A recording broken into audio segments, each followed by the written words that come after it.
Kurşunlara gelirken Herkes bir gün sevdiğinin kıymetini anlar. Ama bitince, ama gidince, ama bir gün ölünce.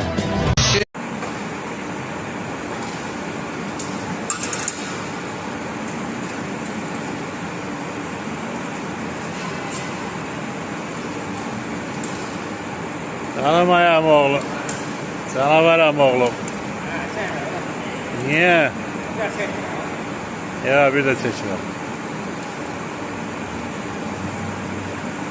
Eləməm oğlum, ömrümüz getdi bu zavodda, qədrimiz, qiymətimiz də bilinmədi.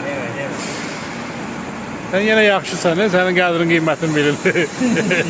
Mənim heç bilinmədi oğlum. Hal-hazırda Rafi Usta istehsalatdadır. Çok güclü istehsalat gedir.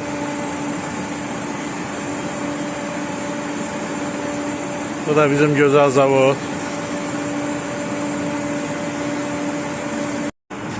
Hal-hazırda güclü istehsalat gedirəm oğlum. Oğlum da yaradı. Harikalar yaradı benim oğlum. Çəkil lan, mən esli yazıram. Zavodun vuran ürəyi.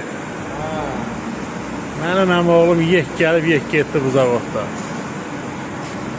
Mən burada qədrim bilən əl ustadır, rəssam. Mənim ustam odur.